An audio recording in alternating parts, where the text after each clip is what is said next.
Invitamos a exponer a quien hoy es una de las máximas referencias políticas, nuestro gobernador de la provincia de Buenos Aires. Para los más de 10.000 alumnas y alumnos del curso de formación política, habla el gobernador Axel Kicillof. Bueno.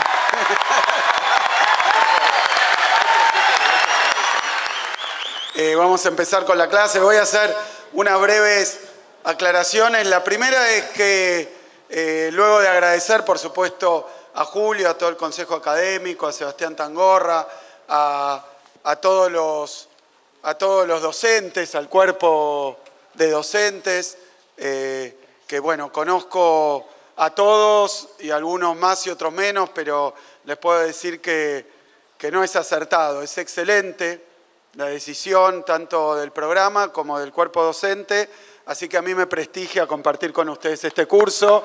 Me parece que bueno, decía ahora, los veo a todos con el cuadernito también, y la verdad que me llena de alegría, realmente Julio hace tiempo, incluso en la etapa anterior que veníamos hablando de la posibilidad de hacer un curso de capacitación, uso un plural excesivo porque lo charlamos nosotros, pero lo organizó el ICP, lo organizaron de esta manera y me parece de una importancia difícil de exagerar. Voy a empezar por ahí. Dije que me iba a poner en modo curso, no discurso, porque la intención es aprovechar esta primera clase inaugural para hacer algo similar a una clase, a un desarrollo, ¿no? No simplemente una presentación, no simplemente algo protocolar, sino compartir con ustedes algunas ideas que preparé para hoy. Digo lo de modo clase también porque dediqué gran parte de mi vida a trabajar de docente, investigador, lo decía recién Julio, di durante muchísimos años clase en la universidad, di clase en varias universidades, era mi forma de vida y obviamente mi profesión, además de investigador del CONICET, así que aprovecho hoy también para mandar un saludo grande y enorme solidaridad a los trabajadores y trabajadoras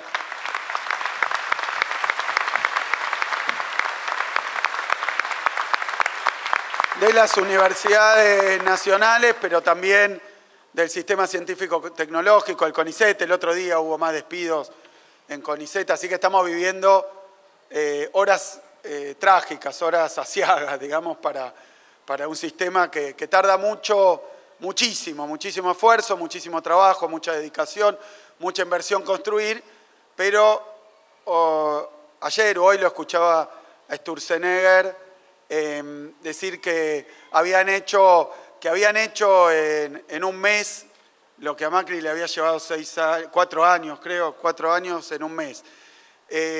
Y bueno, lo que está comprobando simplemente es que esa decisión, esa ejecución, esos resultados no es producto de una gran elaboración, de capacidad profesional, siquiera de capacidad política, destruir, sobre todo desde el Estado Nacional, destruir, ajustar, achicar, echar gente, cerrar organismos, no es una tarea que sea distinguida o encomiable o de lo que haya que vanagloriarse en sí, ni tampoco en su ejecución. La verdad que no veo ningún mérito en dedicarse a echar gente y cerrar organismos que costó mucho construir y que tienen un papel importante. Podríamos hablar de cada uno de estos organismos.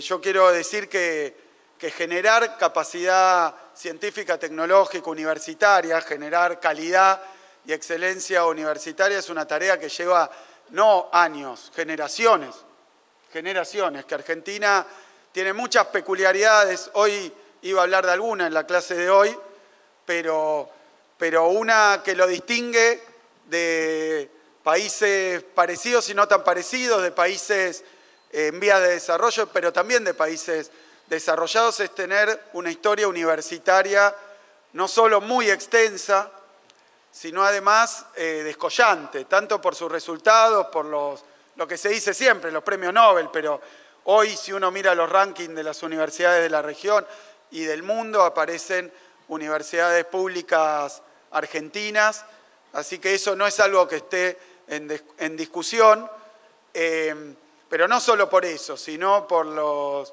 la producción académica, por la producción intelectual, por la producción también pedagógica que tiene la Universidad Pública Argentina. Digo, es algo que nos distingue como país, es parte ya a esta altura del ADN que tiene la Argentina.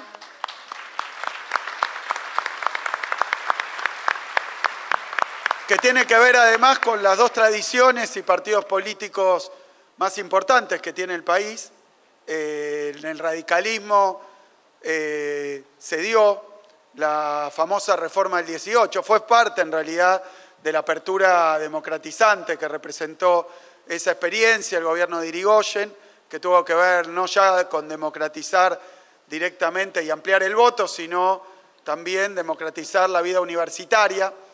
La reforma del 18 a mí siempre me llamó la atención, esa reforma en Córdoba, la que los estudiantes pedían con ese manifiesto liminar. No quiero extenderme sobre esto, simplemente decir que cuando vino después el Mayo francés en el 68, en las paredes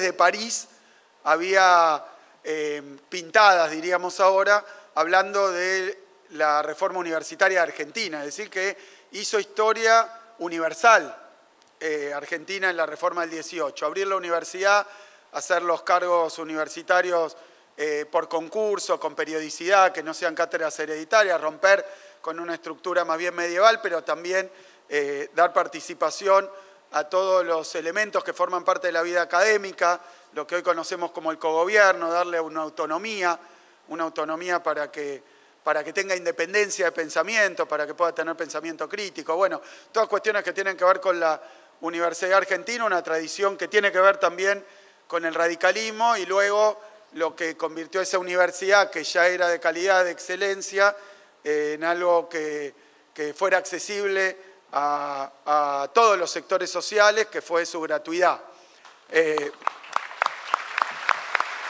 Y eso tiene que ver con una decisión del general Perón que completa de alguna manera la particularidad de la Universidad Argentina y de sus resultados. Digo, después de etapas neoliberales muy fuertes de financiamiento de la universidad, a mí me tocó ser docente, investigador en alguna de esas épocas de ajuste, después de los ataques que sufrió la universidad, también durante el gobierno de Macri. Bueno, después de todo eso, la Universidad Argentina sobrevive todos esos embates, no ha podido ser ni arancelada ni privatizada, lo hace con enorme calidad académica, lo que demuestra en realidad que los que defienden principalmente a la universidad son sus trabajadores y trabajadoras,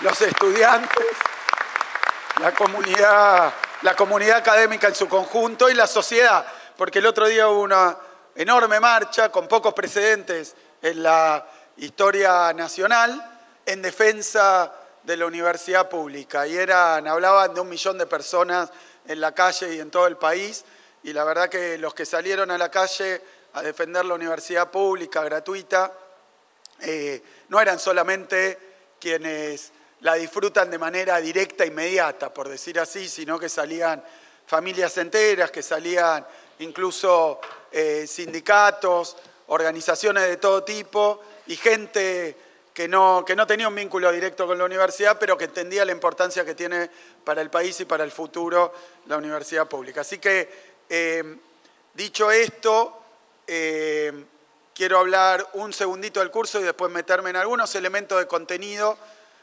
para dejarles algunas ideas que después trabajarán en profundidad o no en los diferentes segmentos, porque esto que voy a decir no lo comenté con el cuerpo docente, así que veremos si algo de esto es inspirador o si les sirve más adelante. pero lo tengo que decir porque pensé hablar un poco de cada uno de los módulos o de los segmentos del curso, hacer unos comentarios, aunque sea breve, al respecto, y después logré generar un caos organizativo porque dije que quería pasar algunas filminas, ¿no? Que no estaba previsto, algunas diapositivas para hablar y bueno, así que agradezco también a la organización. Quiero contarles también una intimidad, que es que Julio, a partir de que habíamos combinado, él me dijo si podía participar, tenía que ver mis horarios, le dije que sí, me iba mandando como algo así como el termómetro, el marcador de cómo venía la cantidad de inscriptos, ¿no? Y ahí hay un indicador que debemos leer, Quevedo, debemos leer sociológicamente. Porque la verdad que el curso no ha tenido una difusión, digamos, específicamente y preparadamente general. Es decir, no ha sido un curso que ha tenido una difusión demasiado premeditada. Ha sido un curso que se fue difundiendo a través de boca en boca, a través de diferentes medios, pero no hicimos para esto un esfuerzo especial de difusión, en parte porque es una primera versión del curso, en parte también porque Julio trabaja así, fue ministro de Justicia de mi gobierno en el primer mandato, fue ministro de Justicia del gobierno de Cristina Fernández de Kirchner también.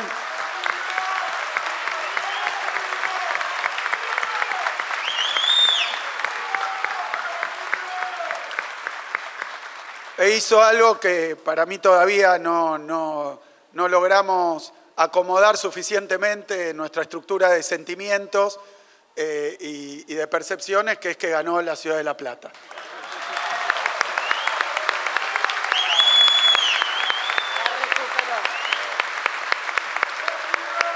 Recuperándola para el proyecto, bueno, de la provincia y el proyecto histórico, ¿no? Porque Julio tiene mucha historia en la ciudad.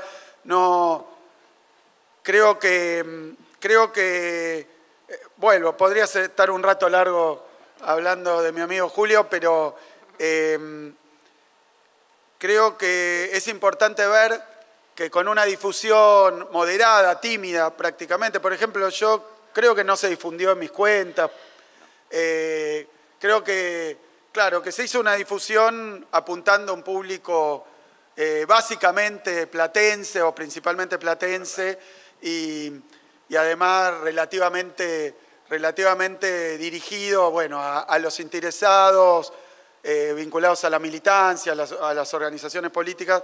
Así que es todo un dato que fuimos viviendo con Julio, fuimos palpitando con Julio, porque todos los días me decía, no puedo creer la cantidad de inscriptos, porque era 1.000, 2.000, 3.000, 4.000, 5.000, 6.000, 7.000, 8.000, 9.000, 10.000 inscriptos en este curso.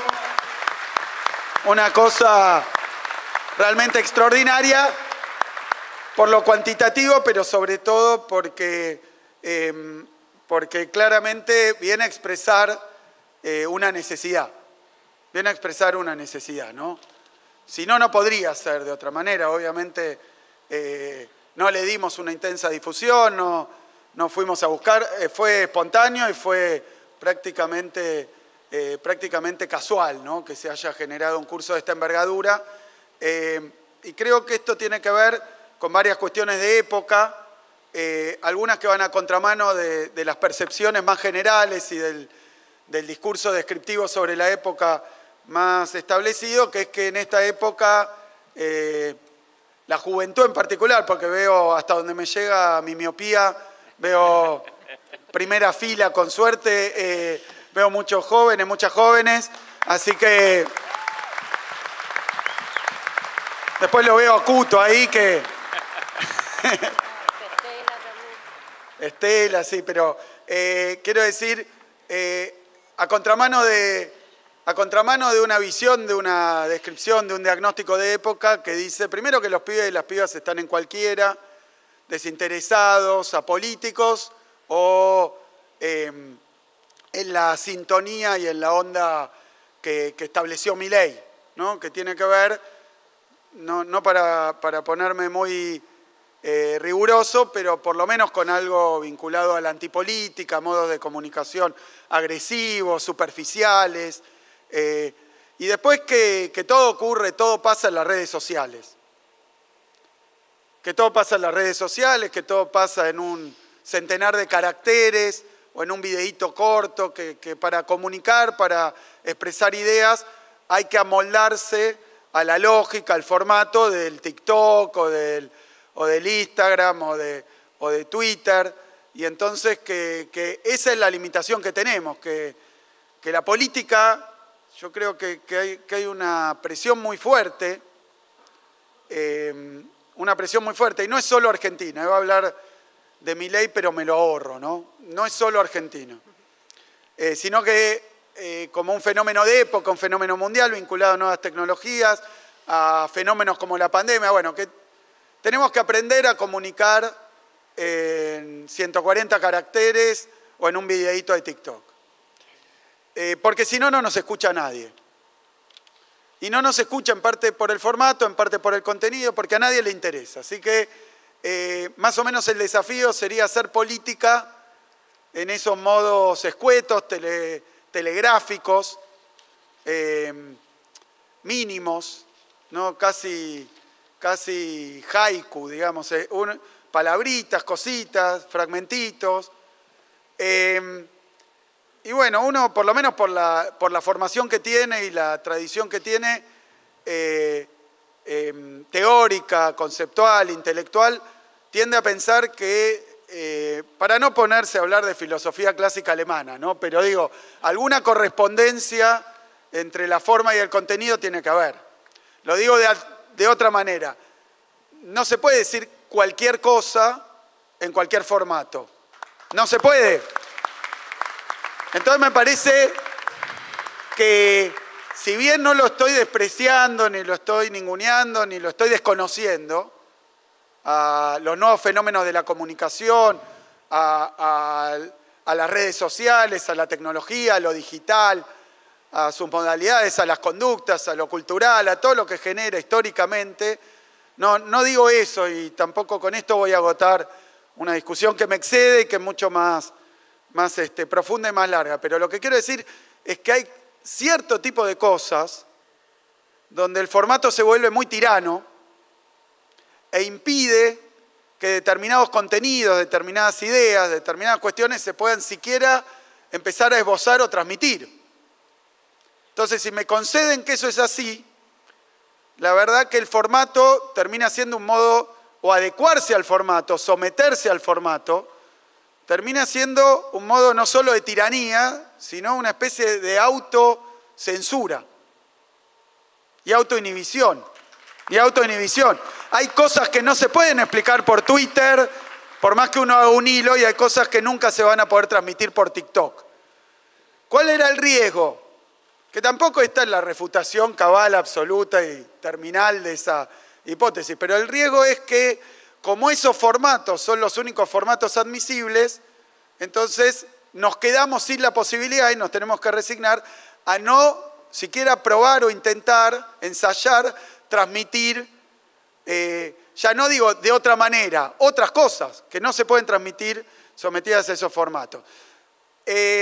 Claro, uno puede decir, bueno, pero las clases, la universidad, las 2 horas, está bien, pero eso es una forma, llamémosla compulsiva. Compulsiva porque te escribís en la facultad y después tenés que asistir a clase, tener la regularidad, y entonces existe de esa manera. Este curso tiene esa cualidad como experimento social, ¿no? De época. Que es que esto es absolutamente opcional y voluntario, que el que se inscribió acá es porque quiere venir a 24 clases de una duración mucho mayor que un videíto de TikTok, y porque tiene esas inquietudes y porque comprende que existen todos esos canales alternativos de comunicación, porque ahora dicen que con YouTube, con TikTok, se ha democratizado totalmente el conocimiento. Ahora, yo tengo la impresión de que esos formatos Y ni hablar de los algoritmos por los cuales uno puede dar o no dar. Los algoritmos, entendido como el modo en el que uno, aparentemente según algún tipo de inteligencia o fórmula, termina recibiendo determinada, llamémosla información, u opiniones, o posiciones, o propagandas. Entonces, al estar sometido a todo eso, pareciera que hay otras cosas ya absolutamente perimidas y además por fuera de los intereses, de las capacidades de atención,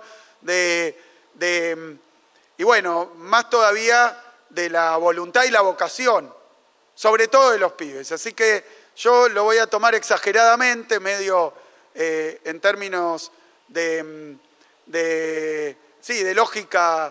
lógica formal, y voy a decir que acá estamos refutando que los pibes, las pibas, que nuestra militancia, que la sociedad en general esté dispuesta a someterse solo a lo que le dice TikTok, a lo que le dice Instagram, a lo que le dice Twitter, que tal vez es más llevadero, más sencillo, más fácil, pero bueno, deja fuera, y este era el punto, muchísimos contenidos que no entran en ese molde, ¿no? Es como, creo que es una expresión de Jaureche, ¿no? Adecuar el cuerpo al traje y no el traje al cuerpo. Bueno, el cuerpo del conocimiento, el cuerpo de la historia, el cuerpo incluso de la doctrina, no entra en esos formatos. O hay que meterlo con forceps, ¿no? O peor, o es una especie de lecho de Procusto. Ustedes saben que el lecho de Procusto, bueno, era una cama de determinado tamaño que ponían a alguien ahí y las partes que le sobraban de su cuerpo se las cortaban. ¿No? Mito. Pero yo creo que hay algo de eso. Hay algo de eso. Así que a mí me llena, la verdad, de alegría, me llena de satisfacción. Y permítanme decir, porque la palabra hay que usarla, de esperanza, que haya 10.000 inscriptos en un curso casi clandestino de formación política. O sea que...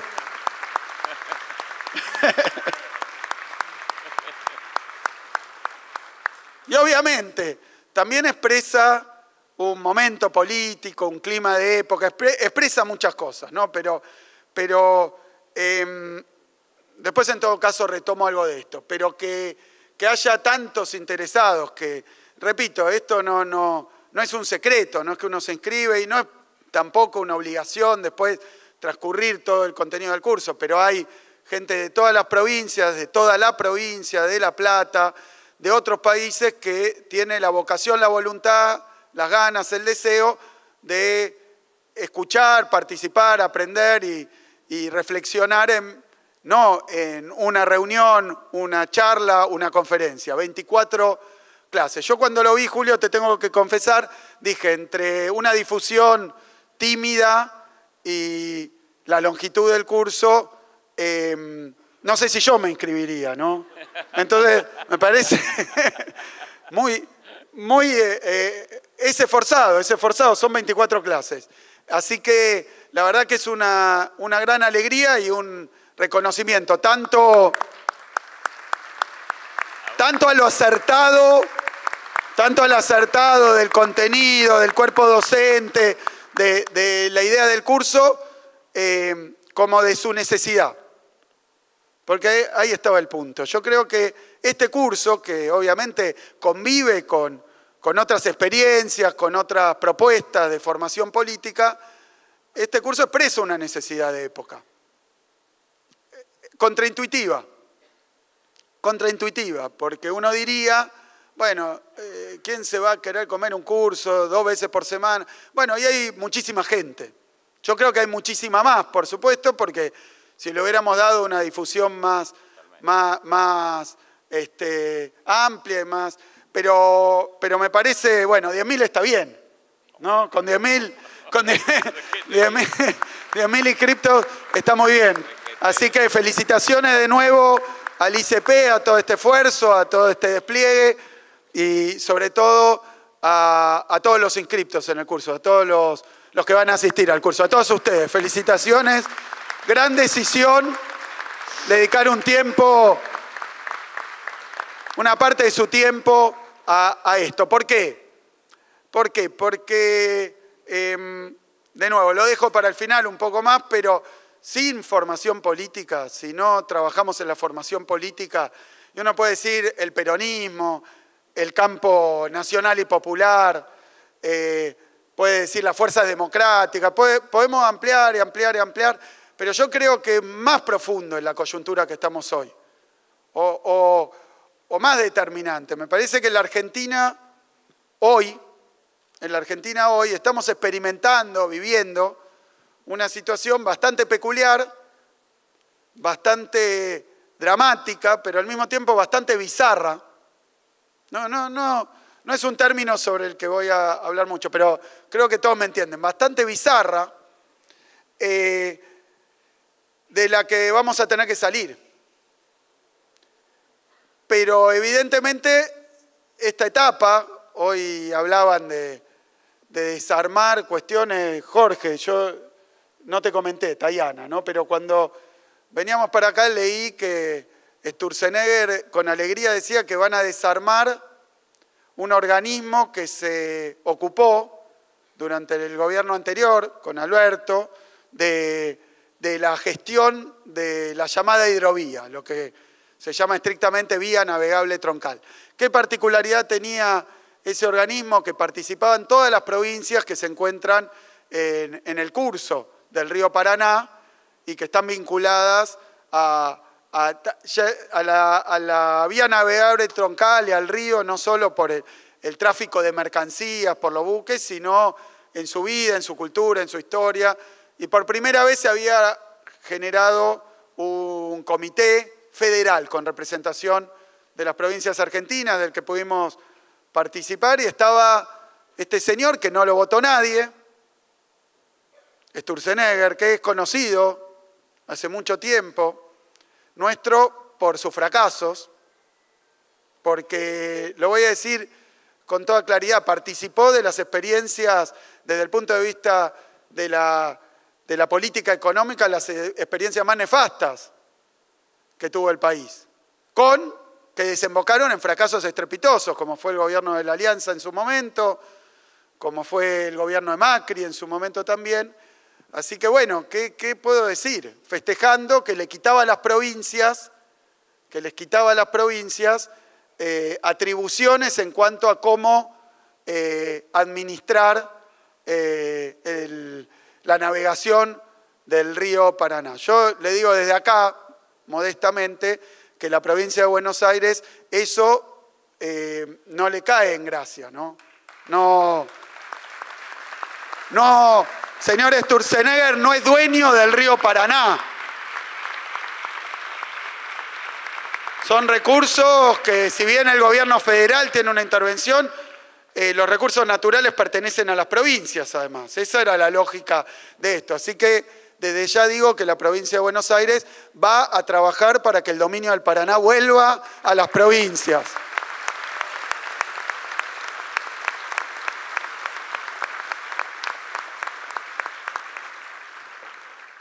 Mencionabas a Rosas, la navegación de los ríos. Bueno, ese problema que tuvimos en aquel momento era justamente por las tropelías que querían hacer grandes potencias extranjeras con la navegación de ríos interiores.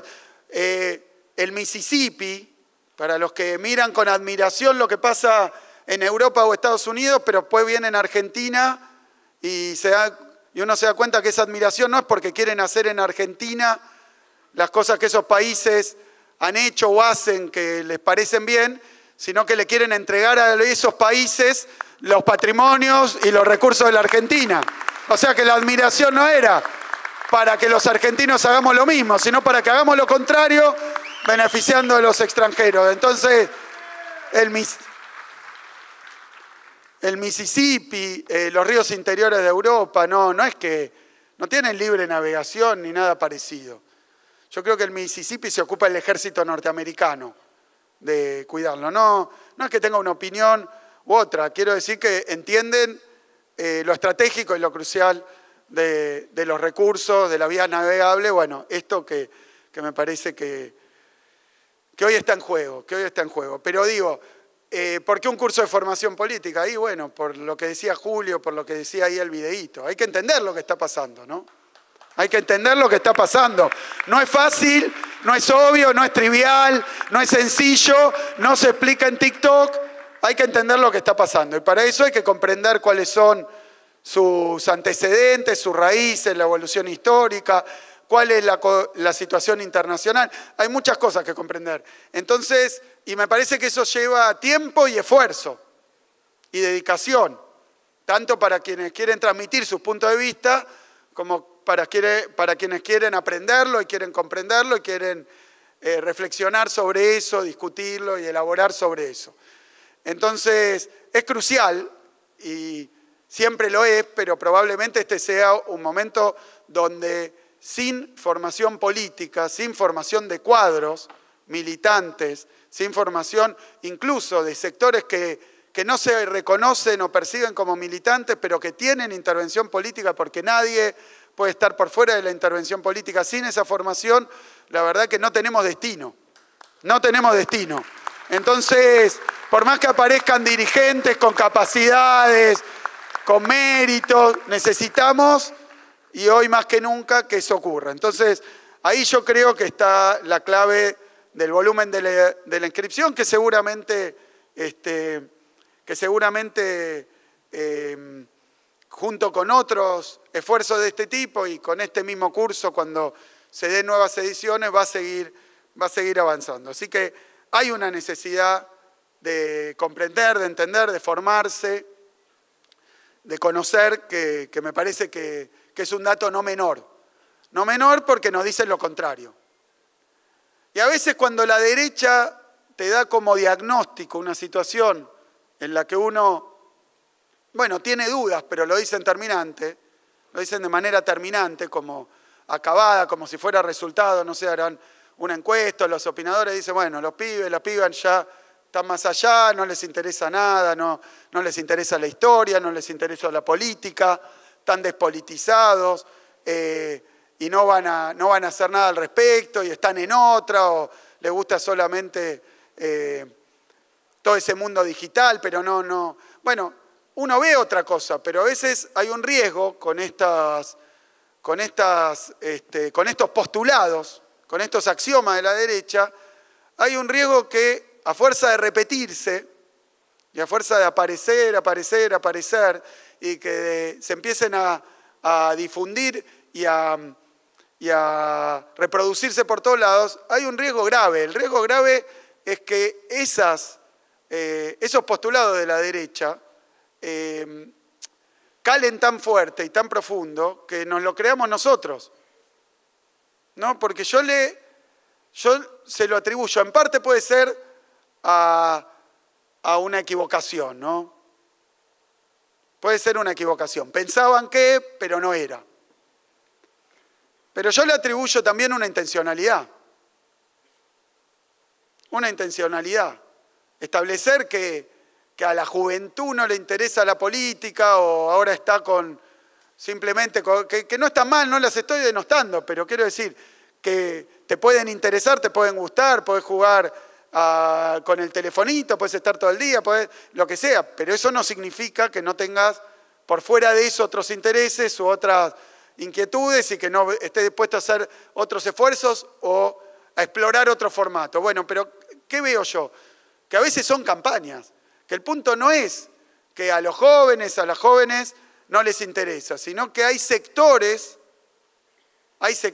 que trabajan de manera a veces pero muy organizada, a veces sofisticada, a veces casi científica, para instalar estas ideas, para instalar estos diagnósticos, no porque sean y porque sea el resultado de un proceso que desconocen, sino al revés, para producirlos, para generar ese desinterés que acusan que existe. Están cómodos y hasta lo desean. Entonces lo establecen como una verdad. ¿Qué problema hay con eso? Y bueno, creerse esas mentiras. Creer que porque digan. Bueno, y tantas veces, me acuerdo con Vero cuando estábamos en campaña electoral, Cuto, ¿te acordás? Cuando estábamos en campaña electoral en la provincia de Buenos Aires en el año del 16 al 19, Todas las encuestas decían que ganaba la entonces gobernadora cualquier elección, todas, 100%, por una diferencia, Vidal, que ganaba caminando, que de hecho tenía que decidir si iba a ser gobernadora o iba a ser presidenta o reina de Java, porque lo que quisiera podía hacerlo, porque tenía un apoyo, incluso Macri estaba en ese momento cachuzo, bueno, ahora si entonces estaba... sí, bueno, no importa, no importa. Pero Vidal era la esperanza de todo ese sector de la derecha y no se le podía ganar una elección. ¿Qué riesgo había? Y bueno, creer que eso era verdad y actuar en consecuencia, que era desánimo, acuerdismo. Pasa ahora a veces con Milei, que alguien dice, a Milei le va bárbaro en las encuestas. Entonces, ¿cómo me voy a oponer a Milei si a él le va bárbaro en las encuestas, la sociedad quiere esto, banca esto, le gusta, yo tengo que plegarme porque si me opongo, perderé caudal electoral, perderé imagen, perderé eventualmente votos y después puede ser que pierda la elección en mi distrito o en donde sea. Entonces leen las encuestas, leen estas corrientes de opinión, las toman como verdaderas y después actúan en consecuencia. Bueno, si nosotros hubiéramos hecho eso, creerle a esas encuestas, creerle a ese clima de época, creerle a esos opinólogos, creerle a esos encuestólogos, Vidal probablemente hubiera ganado la elección. Porque a fuerza de instalarlo finalmente, si todos nos comportamos como si fuera verdad, termina siendo, ¿no? Y entonces uno después se pregunta, si fueras ellos, ¿qué harías? Y bueno, les diría tal cosa. Entonces yo creo que ahí hay un gran problema que tenemos nosotros que se rompe o se desestructura con formación política, que es que la verdad, si algo a mí me parece repugnante y espantoso, son los dirigentes políticos que actúan según una encuesta que le dan.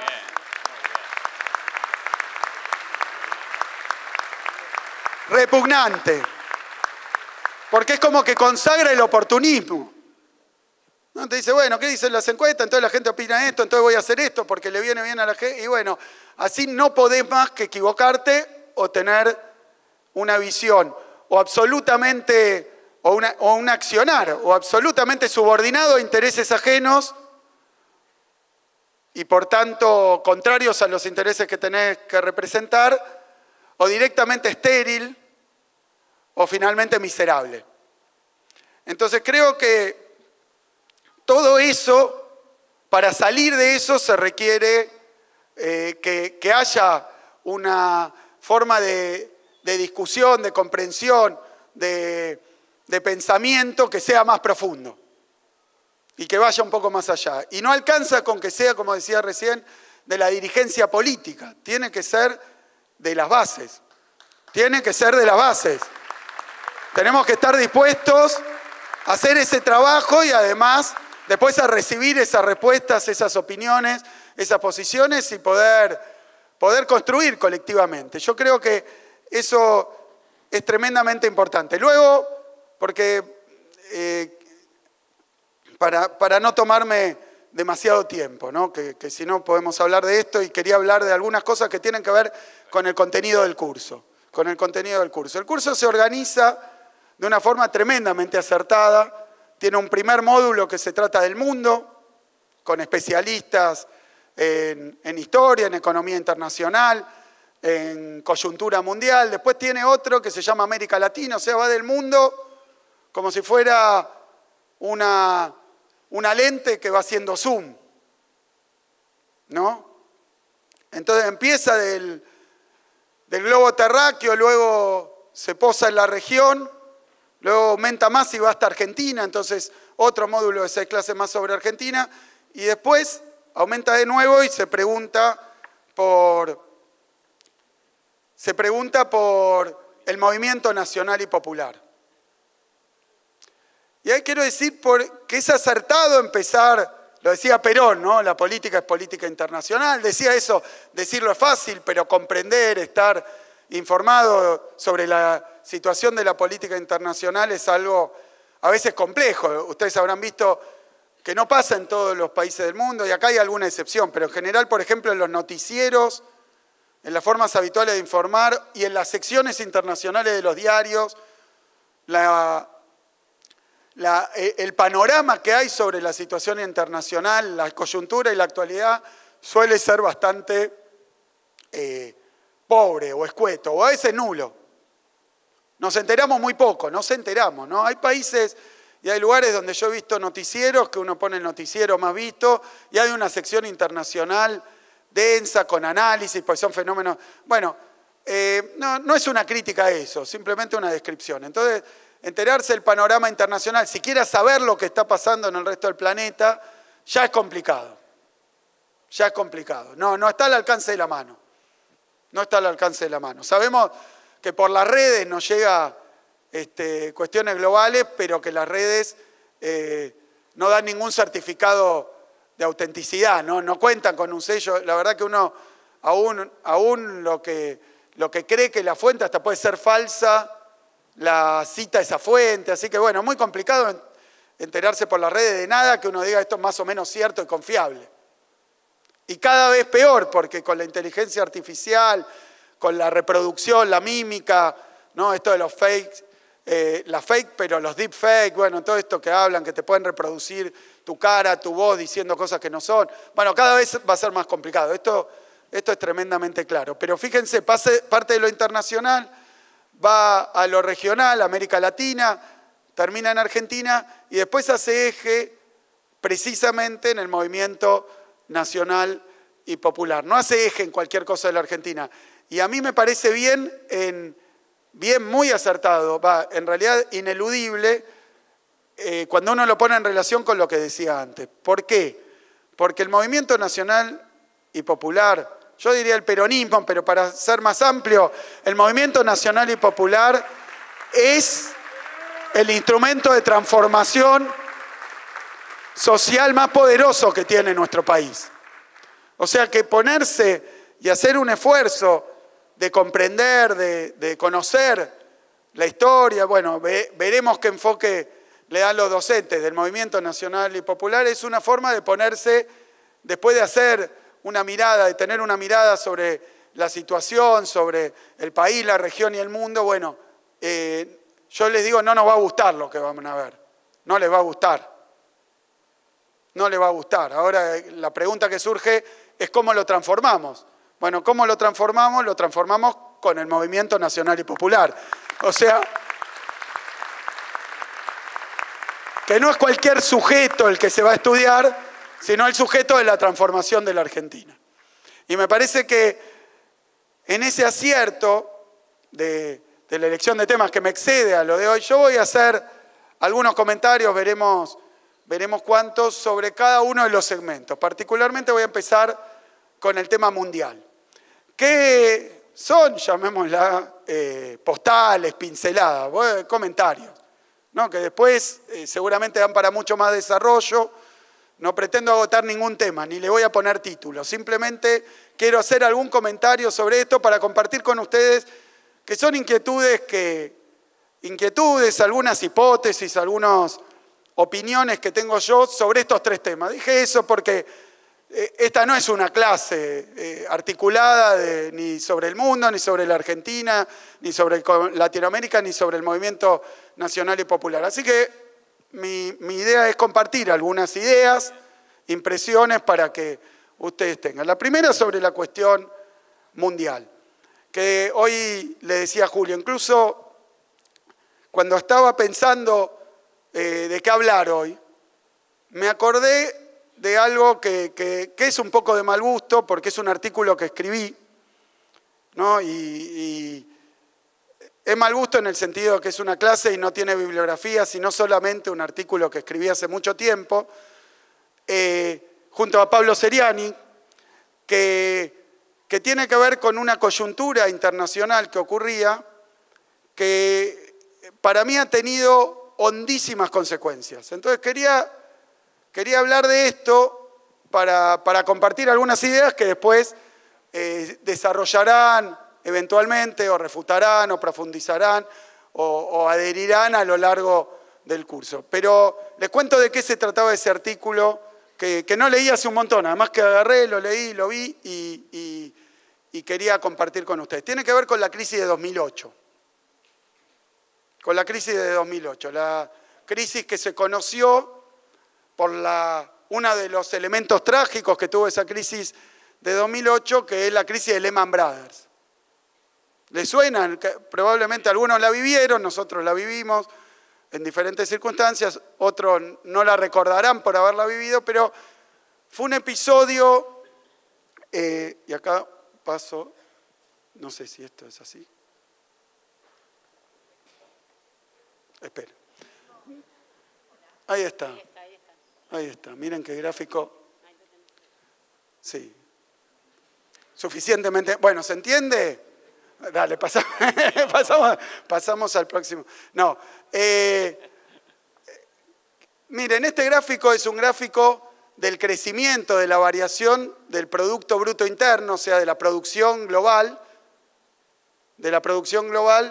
pero además del mundo entero. Este es el Producto Bruto Interno, Producto Interno Bruto del mundo entero, de todos los países sumados. La fuente es el Banco Mundial. Parte de los 90 llega hasta prácticamente el presente, hasta 2024. Como ustedes verán, tiene una trayectoria más o menos predecible y más o menos estable. El crecimiento de la producción de todos los países juntos, más o menos estable, y tiene solamente 2 episodios, acá estamos viendo 35 años de la historia económica mundial, 2 episodios dignos de mención. Uno es la pandemia, que es esa B corta, ¿no? Está de moda llamarlo B corta ahora, aunque con algún desconocimiento del alfabeto llaman a lo que está pasando en la Argentina B corta porque se suponía que iba a caer y en marzo empezaba a crecer la producción en la Argentina. Pero ahí sí, ¿ven? Una caída fortísima. Fue uno de los episodios de caída de la producción más grandes de los que tenga memoria la historia del planeta, ¿no? Por lo menos del capitalismo en el planeta. La pandemia. Pero fíjense, bueno, uno podría agarrar la crisis del 30, no quiero discurrir sobre esto, sino sobre lo que les iba a contar. Hay otro episodio, más o menos de la misma magnitud que la pandemia, que ocurre un tiempo antes, que es la crisis de 2008. ¿La ven ahí? Es la otra caída fuerte que tiene ese gráfico. En el resto uno podría decir, si no estuvieran esas 2 anomalías, uno podría decir la variación del producto del mundo en los últimos 30 años, 35 años fue más o menos estable. La tasa de crecimiento anduvo entre con caídas y qué sé yo, pero más o menos por el 3%, capaz que el 4%, excepto estos 2 casos, crisis muy profundas. Una fue la crisis de 2008, conocida como crisis de Lehman Brothers, porque Lehman Brothers era una compañía de crédito norteamericana que fundió. Fundió Lehman Brothers, pero les cuento otra cosa que fundió, la General Motors. Fundió en esa crisis. Varias casas, varias firmas de crédito hipotecario también fundieron. Es decir, fue una crisis profundísima. Se ve ahí una caída del producto mundial, una contracción, un achicamiento de la producción mundial, como hay pocos episodios en la historia contemporánea. La crisis de 2008. ¿Por qué hago énfasis en la crisis de 2008? ¿Qué es lo interesante? Bueno, lo primero tiene que ver con esto del sentido común, los opinólogos, el pensamiento dominante. Creo que el artículo se llama algo así como teoría económica y teoría de crisis económica, una cosa así, y está escrito en esos días, ¿no? En el 2009, a principios del 2009. Pero era un artículo sobre la crisis de 2008. ¿Qué es lo que llamaba la atención? Que la crisis de 2008, miren la catástrofe que es en términos productivos. Pues si cae de esa manera el producto global, quiere decir que hay desempleo, millones de desempleados en Europa, en Estados Unidos, la tasa de desempleo de las más grandes, quitando la anomalía de la pandemia que es de otra naturaleza, ¿no? Entonces, la crisis de 2008, ¿qué particularidad tuvo? Que todos los especialistas, los expertos, todos, los teóricos, los académicos, por supuesto que el periodismo, los formadores de opinión, todos cuando se desencadena la crisis de 2008, cuando empieza la crisis de 2008, dicen que es una crisis básicamente de las hipotecas norteamericanas y que no va a haber contagio. Lo decían todos. Uno, de nuevo, no sabe si eso es producto de la ignorancia, el desconocimiento o la voluntad y el interés. Si lo que estaba diciendo es no va a pasar u ojalá no pase. Porque obviamente si uno dice hay una crisis hipotecaria cuando empieza, la crisis empieza porque hay un montón de gente que no puede pagar su hipoteca.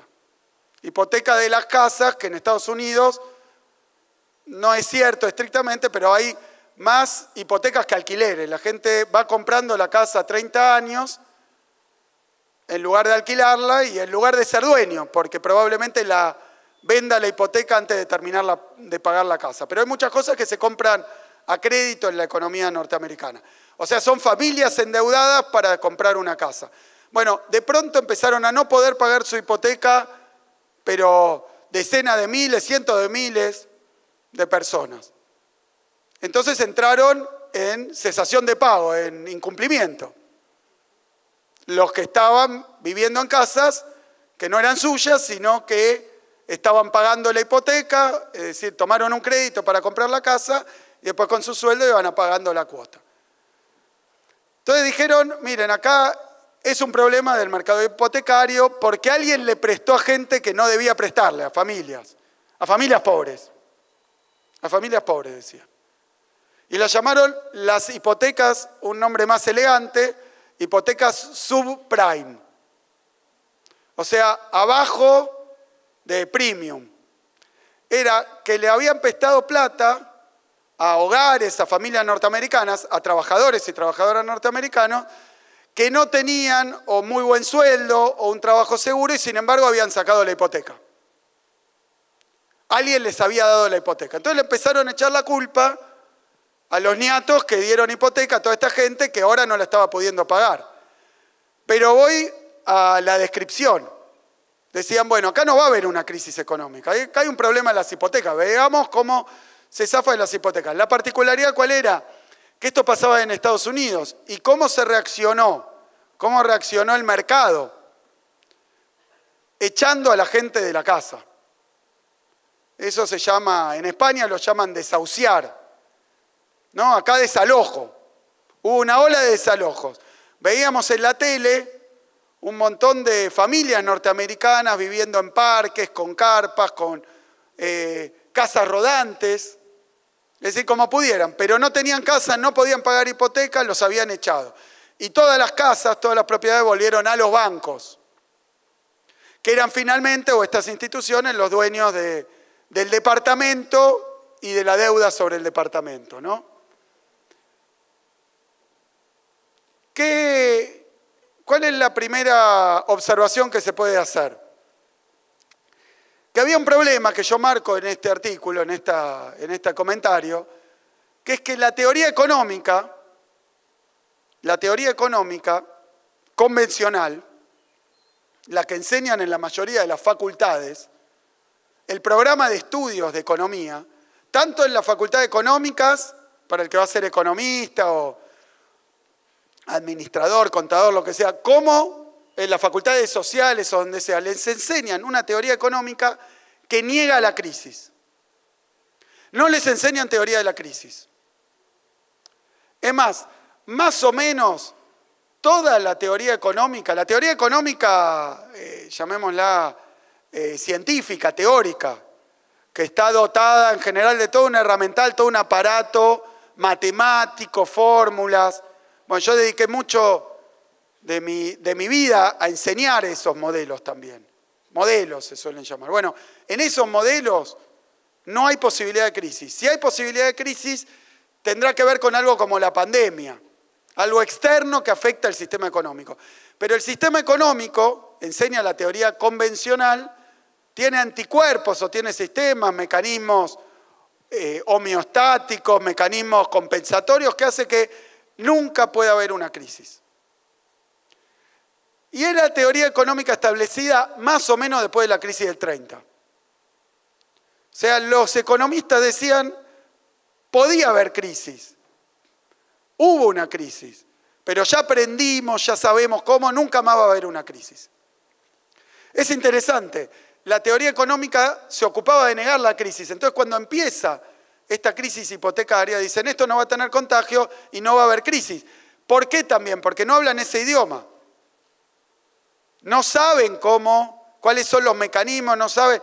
La teoría convencional, el pensamiento oficial, el mainstream, el pensamiento ortodoxo, no explica la crisis.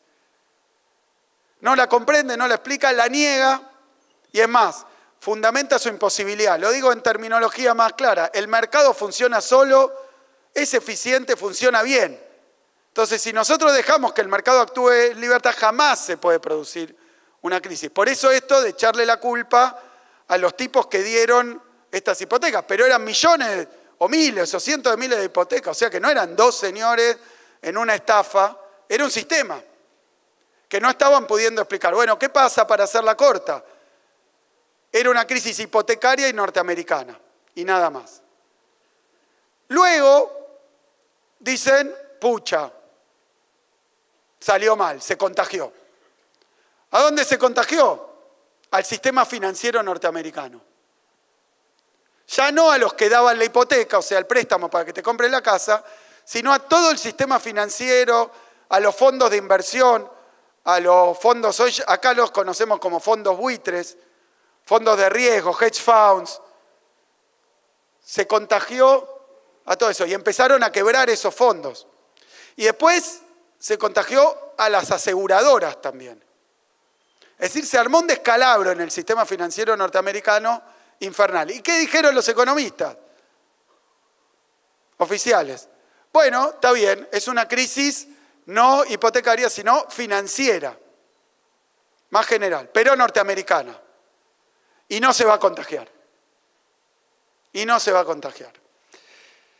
Y bueno, pucha, pasó un tiempito y empezó a afectar, como ustedes lo ven, porque esto no son ni hipotecas, ni títulos, ni timba. Esta es producción, son cosas que produce la economía. Se contagia a la llamada economía real, a la producción, a la esfera de la producción. Entonces dicen, bueno, está bien, ya sin mucha alegría, pues ya habían pifiado varias veces, pero dicen, está bien. Se contagió al sector real, al sector productivo, pero solo norteamericano. O sea que es una crisis estadounidense. Punto. Bueno, pasó el tiempito y entró en recesión y después se iniciaron las quiebras. Europa, buena parte de Asia y el tercer mundo, América Latina. Es decir, fue una crisis mundial que generó una secuela de caída de la producción, de quiebras, de desempleo masivo. Masivo.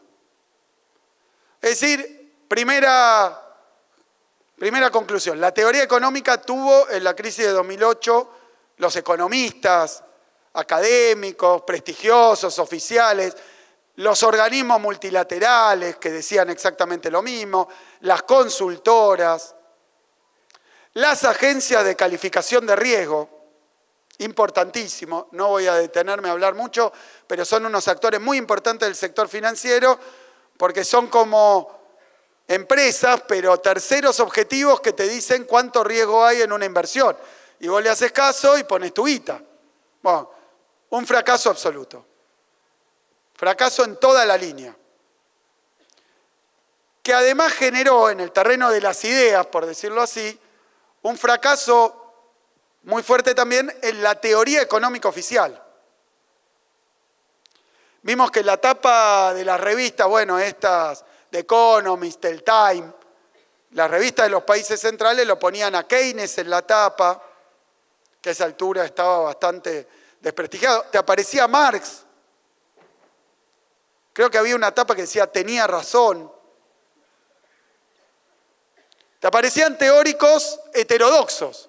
¿Por qué? Porque estaban tratando de echar mano y buscar de alguna teoría que explicara por qué había eso que teóricamente era imposible. Que ellos habían negado su sola posibilidad. Pero peor que eso, porque como la teoría era impotente para explicar lo que estaba ocurriendo, tampoco había ninguna claridad sobre las herramientas y los instrumentos de los estados nacionales, de los organismos de crédito que se podían emplear para sacar al mundo de la depresión que se estaba formando. Y tampoco tener un pronóstico de hasta dónde iba a llegar. Además está decir, esto tiene varios años de desarrollo, por lo menos 2 años muy fuertes de desarrollo y después 2 años más de recuperación. O sea que 4 años donde estaban totalmente a ciegas los economistas oficiales. Hasta ahí grandes especialistas, grandes popes de la economía absolutamente prestigiosos. Y bueno, no la predijeron, luego dijeron que no se iba a extender, después dijeron que se iba a limitar a un solo país y después fracaso absoluto. Esto tiene algún interés y deja algunos aprendizajes, algunas lecciones, algunas ideas, pero no voy a eso. No voy a eso. ¿De qué quería hablarles hoy? Que está puesto en este artículo, pero este artículo es del 2009, o sea que son algunas reflexiones. El artículo se lo pasé a Julio, si después lo quieren ver. Es de difusión, no es un artículo teórico, ni académico. Es un artículo de difusión sobre este episodio. ¿Y cuál es mi punto? Que en ese momento, bueno, se va todo al bombo. Se va todo al bombo. Nadie lo pudo explicar, nadie lo pudo predecir, nadie supo. Me acuerdo que uno de los episodios más embarazosos es que en ese momento era presidente de Estados Unidos Bush. George W. Bush, ¿no? Y estaba por cambiar por Obama. Era ese momento. Pero cuando se desencadena la crisis, el presidente es Bush. Un tipo de los republicanos, de ideas ortodoxas, liberales. Y Bush va al Congreso norteamericano y da un discurso para mí histórico, donde Bush dice, lo que le voy a pedir está en contra de todo lo que yo creo, de todo aquello que yo dije siempre, pero se los tengo que pedir. Y le pide al Congreso norteamericano un plan de ayuda, un plan de intervención estatal que tenía algo así como 2 o 3 veces, si no más, la dimensión del plan Marshall. Que saben que el plan Marshall fue el plan de reconstrucción de Europa después de la Segunda Guerra Mundial. O sea, era un plan de ayuda sin ningún precedente, multimillonario. Estados Unidos, desde el Estado, transfiriéndole plata, millonadas al sector privado para salir de la crisis. Bush dice, si no hacemos esto, el sistema tal como conocemos no va a andar mal. Es decir, él confiesa que lo que está pasando era algo que él no podía ni siquiera concebir y solicita algo que jamás pensó que iba a pedir, la intervención del Estado para salvar a las empresas privadas.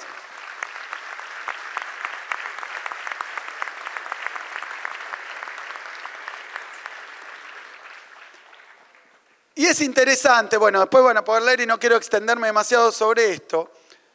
Lleva adelante un plan de salvataje, porque el plan Marshall fue un plan de reconstrucción de Europa. Después de la destrucción, ustedes deben haber visto fotos de ciudades como Londres, París, la propia Berlín, todas destruidas por los bombardeos de la Segunda Guerra Mundial.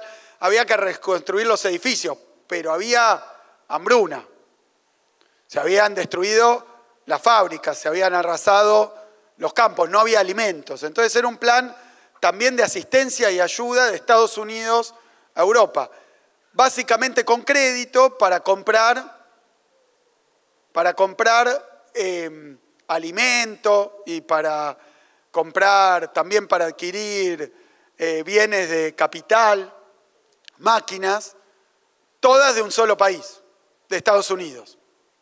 De Estados Unidos. Es increíble el Plan Marshall cómo consolidó después de la Segunda Guerra Mundial el dominio norteamericano también sobre la economía europea.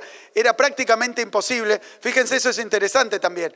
Le daban plata, crédito para comprar alimentos en Estados Unidos.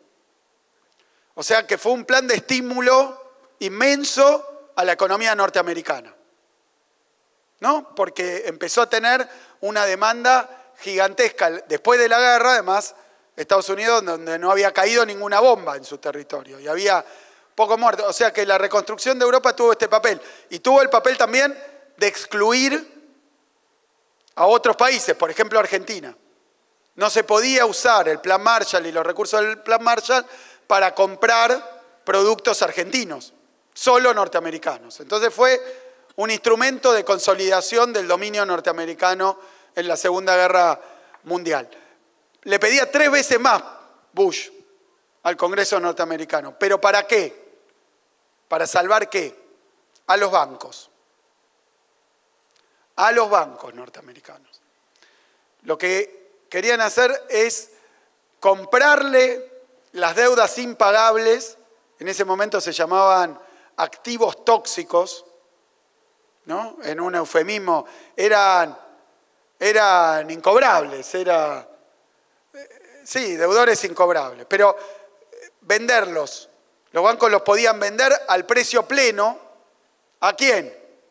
Al gobierno norteamericano. O sea, el gobierno norteamericano pasó la aspiradora, se quedó con todos esos títulos basura que no se podía pagar más y se los pagó a precio anterior, al precio necesario a la banca norteamericana para que no fundiera. O sea que fue un salvataje de la banca, principalmente norteamericana.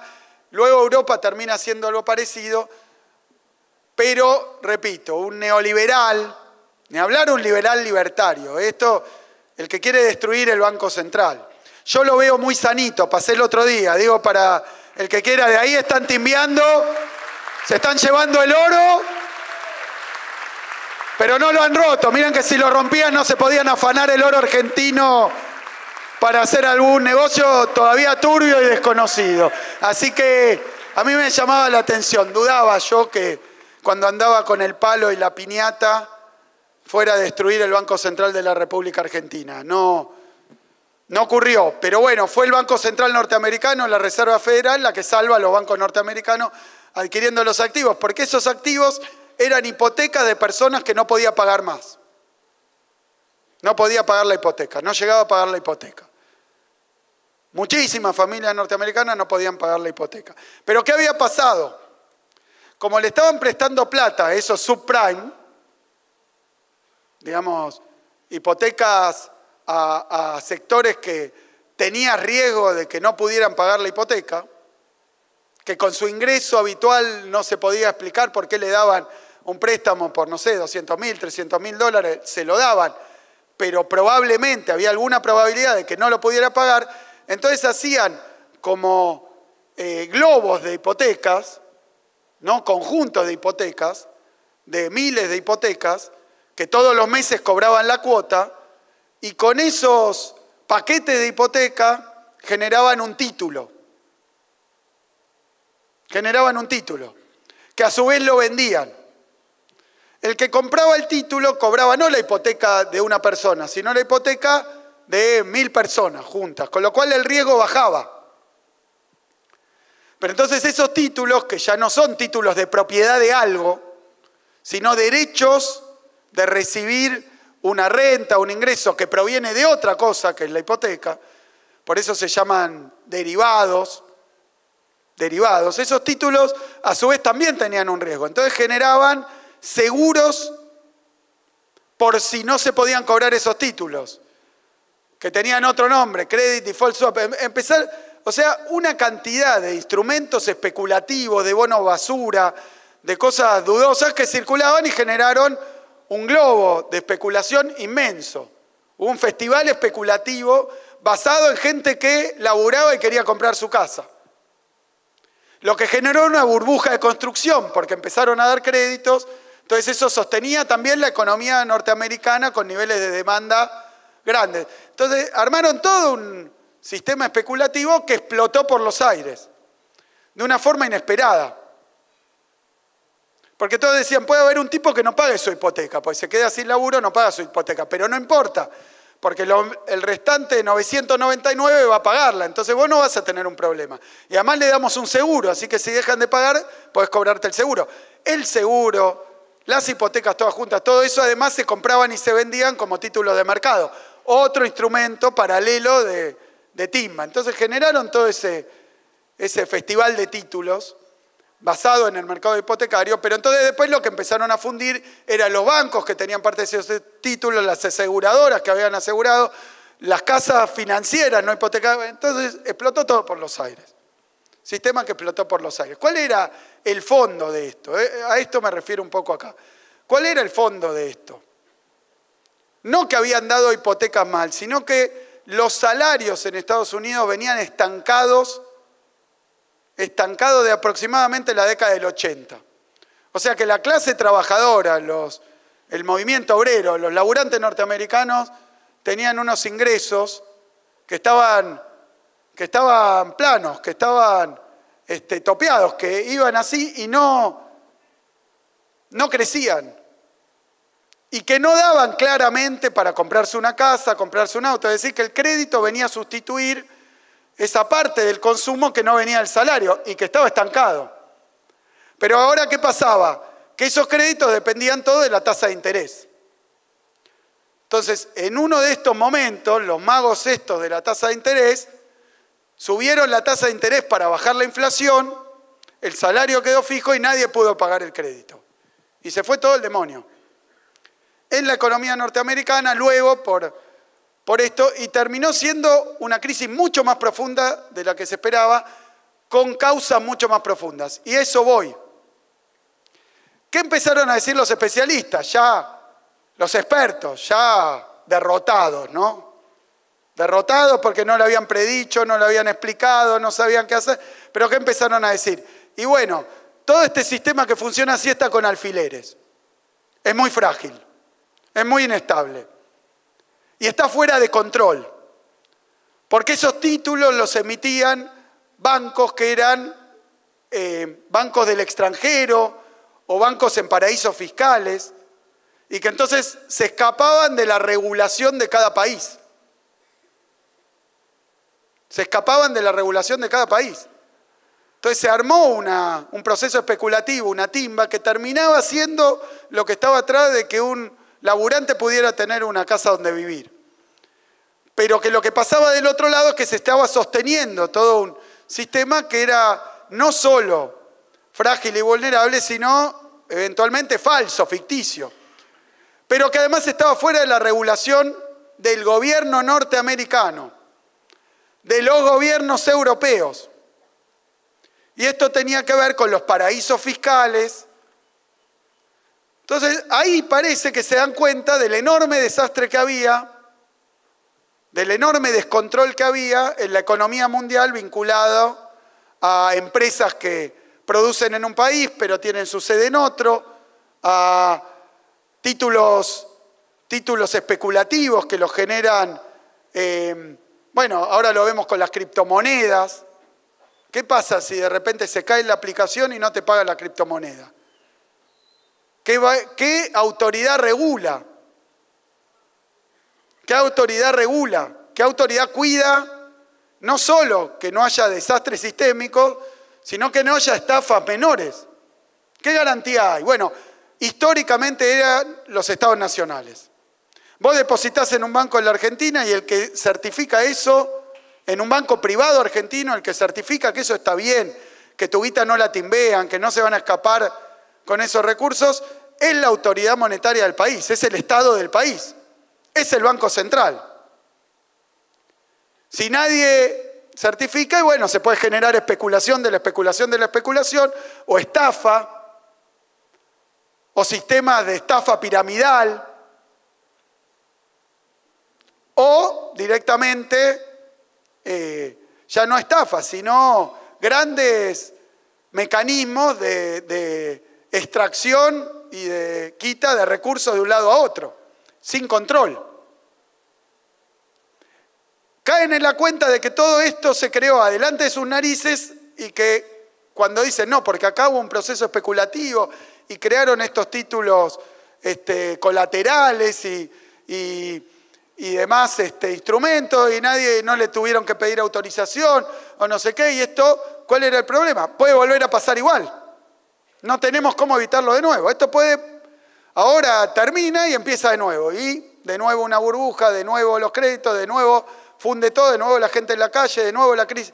Entonces dice, esto hay que controlarlo. Y entonces, ¿qué dicen? Hay que generar una nueva arquitectura financiera internacional. Esa fue la conclusión. Tiene que haber algún organismo, algún instrumento, que no puede ser solo nacional, o que tiene que surgir de acuerdos entre países, que controle que esto no vuelva a ocurrir. Porque si no, yo lo controlo acá y me aparece allá, se va allá, y entonces esas lo llaman, bueno, mamushkas o cajas chinas, vieron que son cajas más chiquitas y adentro de una más grande, más grande, más grande, y al final, ¿quién es el dueño de todo eso? ¿Quién tiene la responsabilidad? ¿Dónde está el recurso? ¿Dónde está el dinero? ¿Quién controla todo eso? Bueno, había que cambiar la arquitectura financiera internacional porque había una fragilidad financiera que afectaba al planeta entero y que podía terminar así. Conclusión unánime. Encuentros del Banco Mundial, del Fondo Monetario, encuentros de la OEA, encuentros de... Sí, todo diciendo, vamos a hacer ahora sí una arquitectura financiera. ¿Qué estaban confesando ahí? Que los estados nacionales, que los países, que los gobiernos, aún los más ricos y poderosos del planeta, no tenían instrumento y capacidad de regular las finanzas internacionales. No tenían. Yo creo que la principal conclusión de esto es el alcance limitado, por no decir la impotencia y la incapacidad de los estados nacionales, del Estado-nación moderno, histórico, de controlar los flujos, los movimientos de la acumulación global.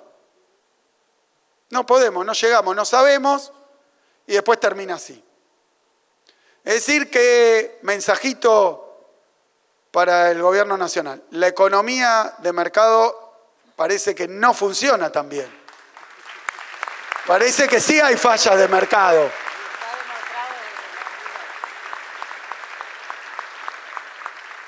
¿Y qué fallas, Voló todo por el aire. Inesperadamente explotó todo.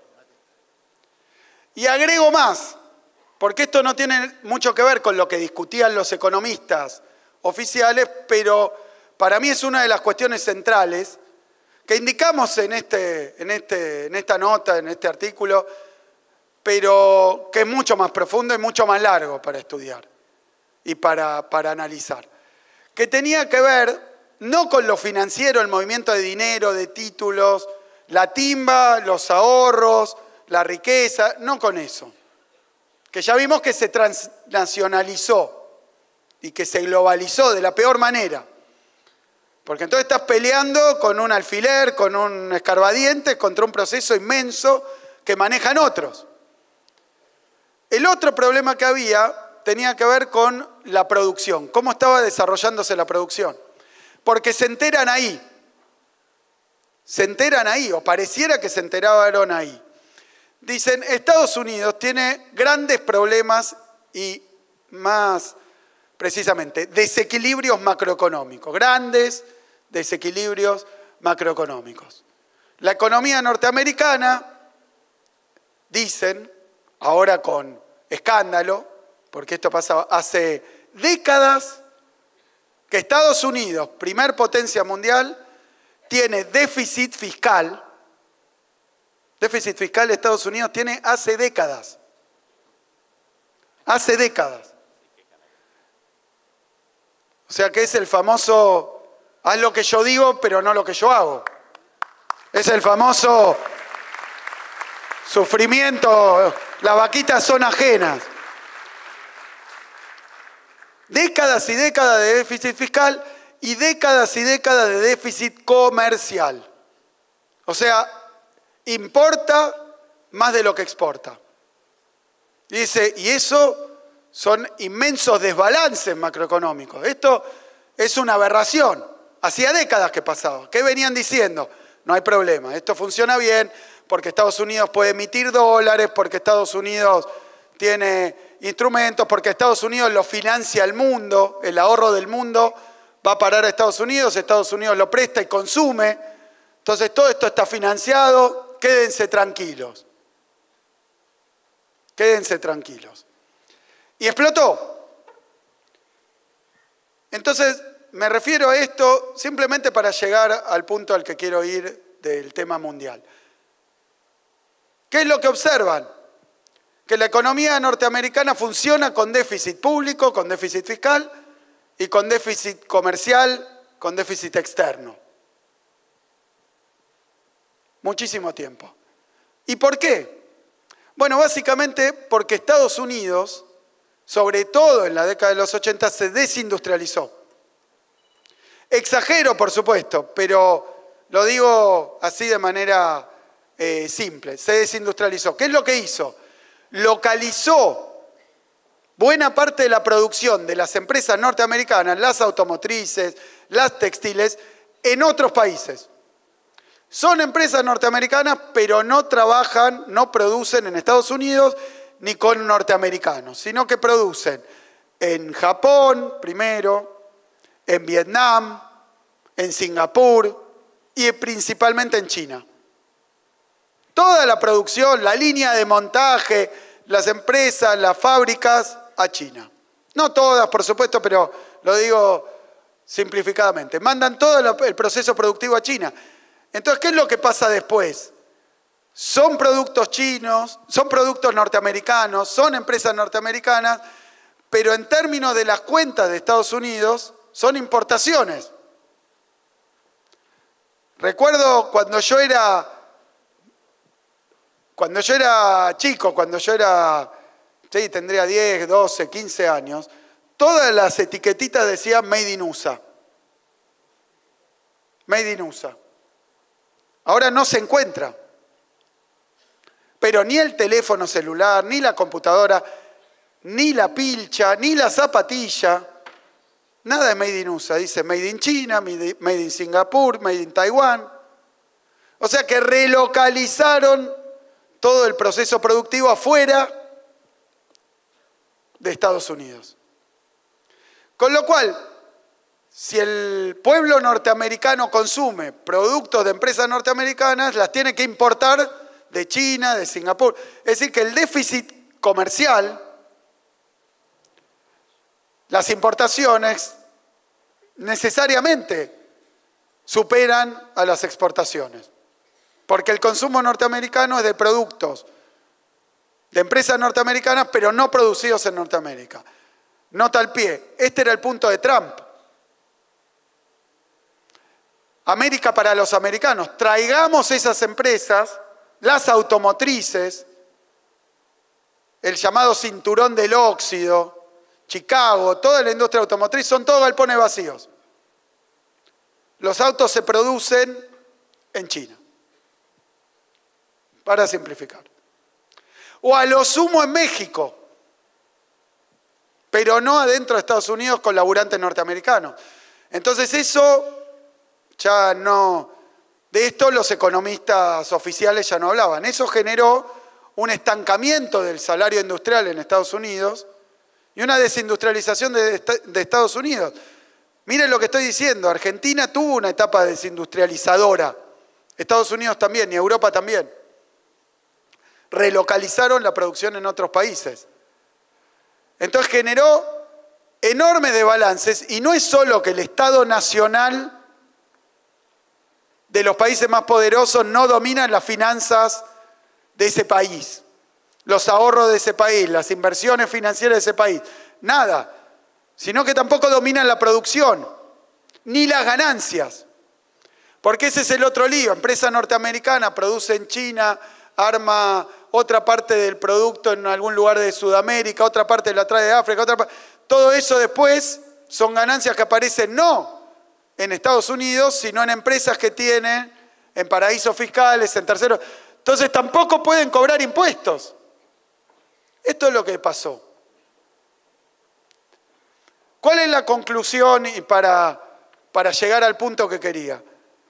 Hay una desadecuación, un desacople entre los alcances de los estados nacionales en materia económica, productiva, tarifaria, monetaria, financiera, de los estados nacionales, de los países, con respecto a cómo ocurren las cosas en realidad.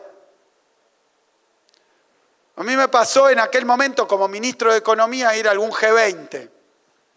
Incluso fui alguna vez que Cristina no pudo ir, yo ministro de Economía, fui al G20 para esas reuniones. ¿Y qué decían los presidentes de los países del G20? Nos piden más salud, nos piden más educación. Y no le podemos cobrar impuestos. Porque además una vez que empiezan a bajar los impuestos en otro lado, miren el caso de empresarios argentinos que se van a Uruguay porque pagan menos impuestos. Entonces, la riqueza, la fortuna, la empresa original es de acá, el trabajo es de acá, el cerebro, el nervio y el músculo es argentino. Pero la ganancia de la riqueza la ponen afuera y no pagan los impuestos. Y eso no es un fenómeno únicamente argentino, dicen, es un fenómeno mundial. Está todo fuera de lugar, está todo patas para arriba. Ahora un mensaje a esos empresarios, si la guita la hicieron acá, vengan y paguen los impuestos en Argentina. No es un mérito no contribuir al país, a la educación, a la universidad, que te dejó llegar hasta donde llegaste. No es un mérito, no es de patriota.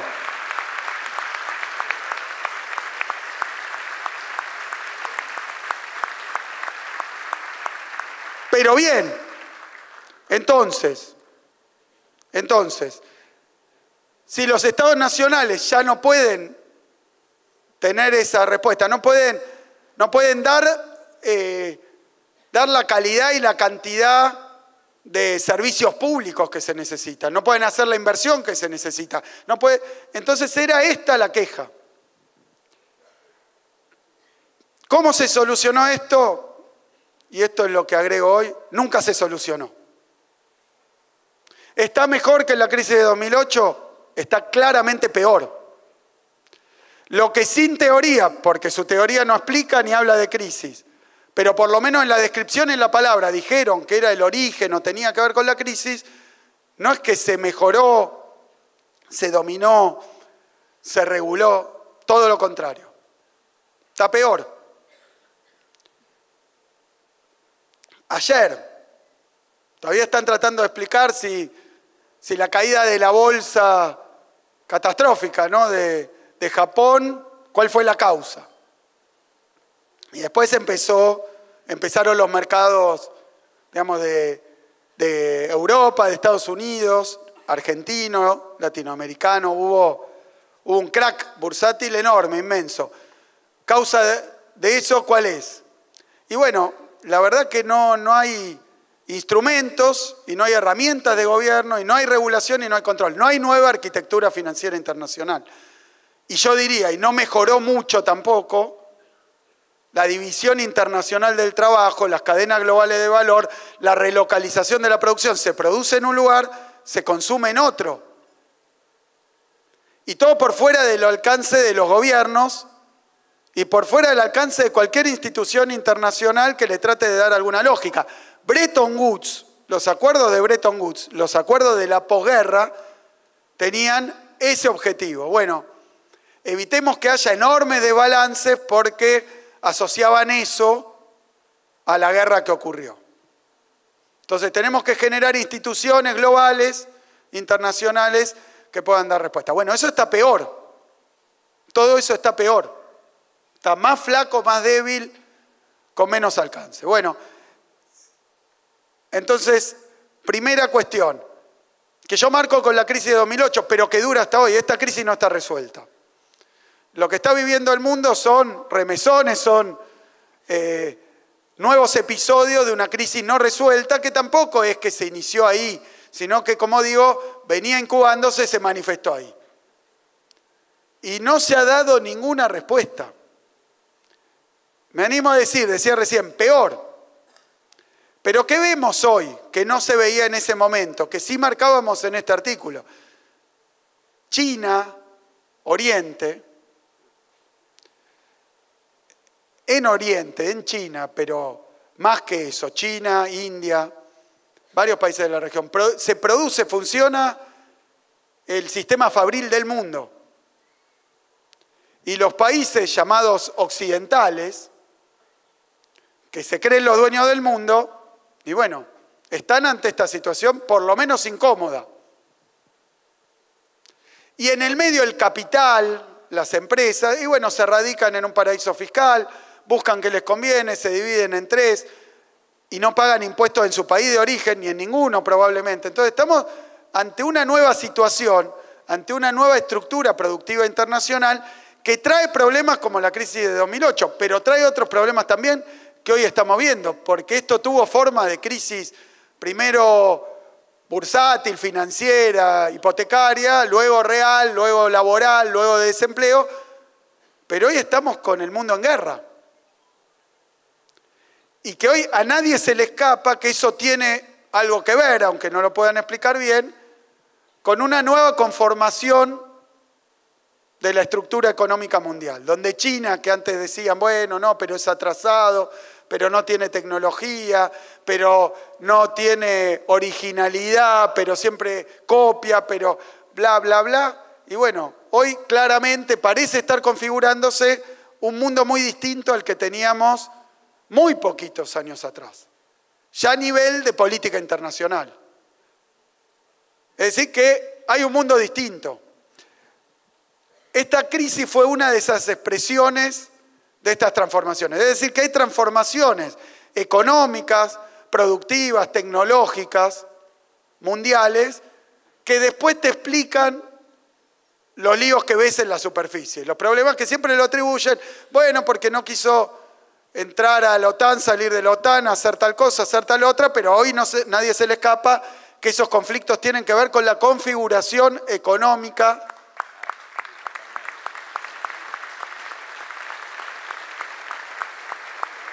y con algo que amenaza en convertirse en una suerte de nueva guerra fría, bloques, ¿vieron? Entonces, esto que está pasando ante de nuestros ojos tiene todo un derrotero, toda una evolución, toda una historia.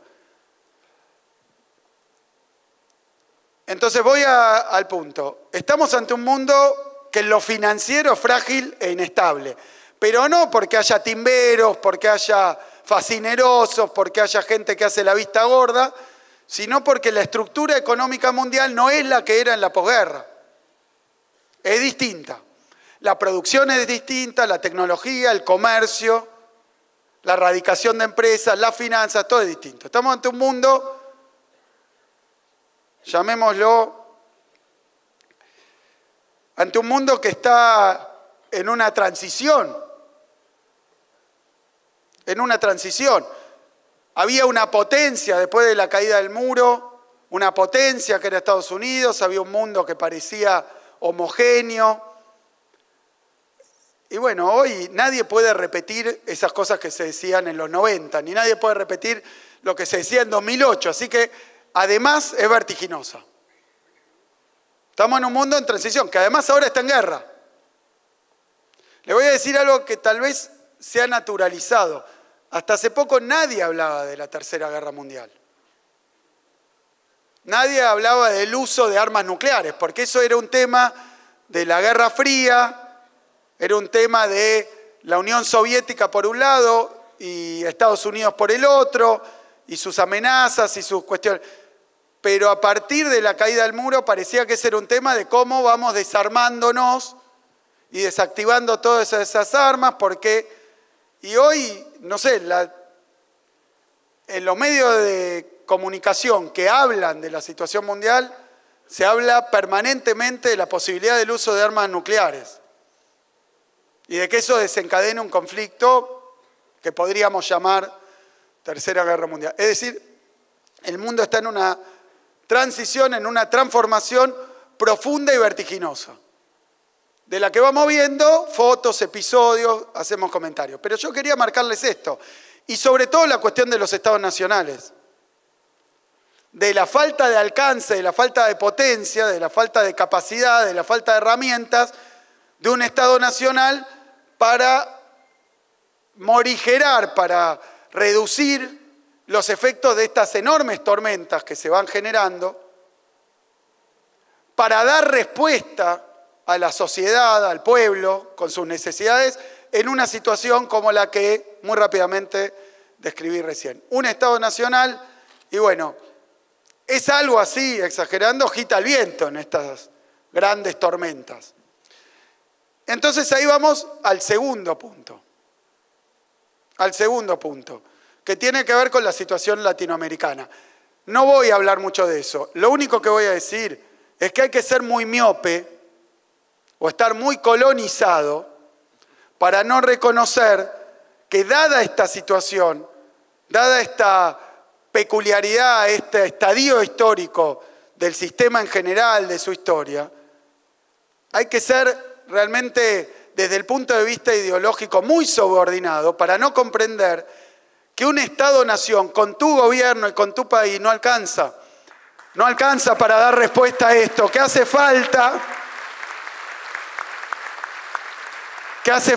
pertenecer, formar parte de conjuntos de países que comparten historia, comparten cultura, comparten región, comparten lugar. Es decir, que la respuesta a esta situación no es entregar todo a determinadas potencias. La respuesta a esta situación, para darle soluciones, para darle protección, para darle acompañamiento a tu pueblo, es, en nuestro caso, la integración latinoamericana, que no es una cuestión que se hace más necesaria y más urgente con una coyuntura y una situación internacional de esta naturaleza, que tampoco sé si es suficiente, pero por lo menos te da un marco y un espacio de acumulación, un mercado, se llamaría, más robusto, más grande, más estable, donde se pueda empezar a generar instrumentos, herramientas. Pero esa integración no puede ser solamente comercial. Nos compramos y nos vendemos, que eso es lo que uno diría del diseño original del Mercosur. Tiene que ser una integración más profunda. Tiene que ser una integración más profunda. Tiene que ser una integración también energética, también productiva, también tecnológica.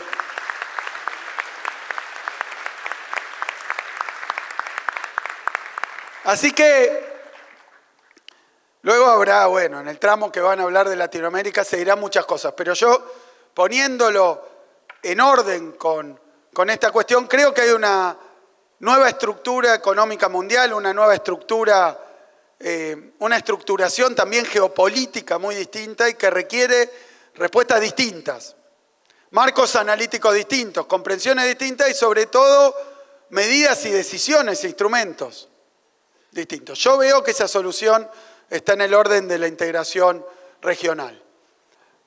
Y digo esto porque a mí que me tocó formarme, bueno, Vero, que nos tocó formarnos, a veces yo hice la carrera en los 90, donde se decía, bueno, no, ahora el mundo es tal cosa, el fin de la historia, el fin de las ideologías, el fin de todo, ¿no? Hay una sola potencia, una sola hegemonía, un imperio que domina todo y todo lo demás, y para colmo anda bien, genera prosperidad, hay que simplemente aplicar un recetario que era el consenso de Washington, privatizar. Así que hago un comentario: privatizar, desregular, correr al Estado, bueno, todo que les debe sonar similar a lo que estamos escuchando hoy. Desindustrializar, porque no, ¿para qué vamos a tener industria? Dediquémonos solo a la producción de materia prima, insertémonos así, insertémonos en el mundo así, de una manera subordinada, de una manera semicolonial, lo digo porque fue la inserción originaria de los países como el nuestro. Bueno, hagamos eso. Todo lo demás fracasa, todo lo demás no funciona. Yo quiero decir que ese discurso de la década de los 90 excluía la posibilidad de la unidad latinoamericana. Entonces, Dos comentarios con respecto a eso. Uno primero que te decían, bueno, eso es historia antigua, eso es algo romántico, están las canciones de fogón, están esas cosas, pero no, olvídense, eso no va a pasar, no va a existir más. Por eso yo quiero decir que a los que decretan y a los que festejan que el peronismo, el campo popular o la unidad latinoamericana no existen más porque se quedaron en el tiempo, están totalmente equivocados y se lo muestra la historia. Ya lo dieron por muerto allá atrás y vinieron Lula, Néstor, Pepe, Evo, vinieron a mostrar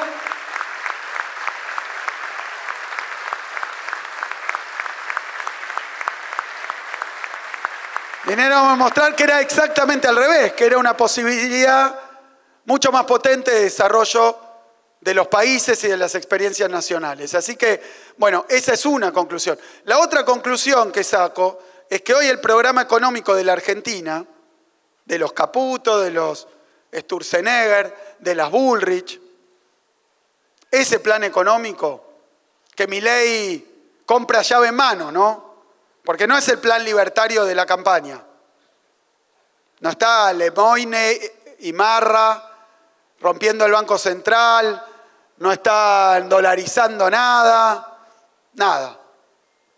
Lo compraron el pase de Caputo, de Bullrich, de Sturzenegger, programa llave en mano, DNU 70, ley bases. Así que para colmo te diría, están llevando adelante el plan económico de los que perdieron la primera vuelta.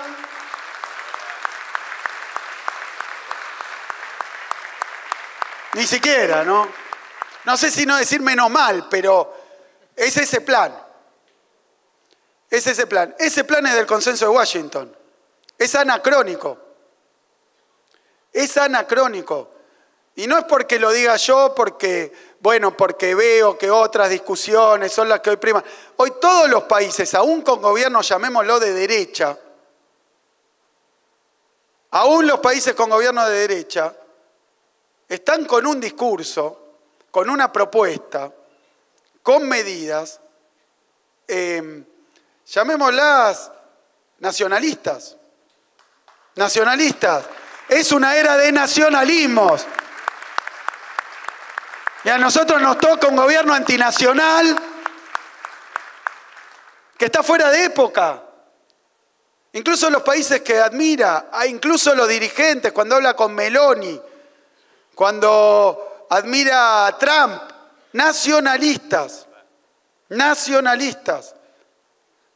Nadie está por el mundo diciendo, vótenme que voy a regalar nuestros recursos naturales, que voy a desindustrializar el país, que voy a sacar los métodos de producción nacionales, que no me importa la industria nacional, que no me importa el trabajo nacional, que es despreciable, que hay que liquidarlo. Nadie, no existe, es anacrónico. Aún de las experiencias que admiran, por eso yo decía bizarro. Por eso decía, porque ahora yendo a lo nacional, la verdad es que estamos en una etapa donde probablemente por esta situación internacional, ¿qué dicen los dirigentes políticos? Tengo que cuidar a quien voy a representar. Tengo que cuidarlos, tengo que protegerlos. Aún con razonamientos no solo nacionalistas, sino incluso que tienen elementos de xenofobia, que tienen elementos contra otros pueblos, contra la inmigración. Tienen todo eso, pero ¿cuál es el origen? Voy a defender, voy a cuidar, voy a proteger. Es decir, que yo quiero explicarle a Milei que cuando Trump dice América para los americanos, habla de Estados Unidos, no Argentina para los americanos.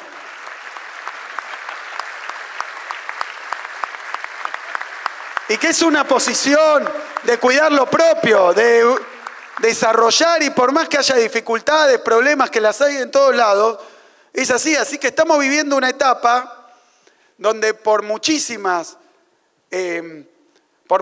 circunstancias, y me quedan como 100 filminas, así que voy a cerrar acá, después otro día tal vez si me invitan y tengo tiempo.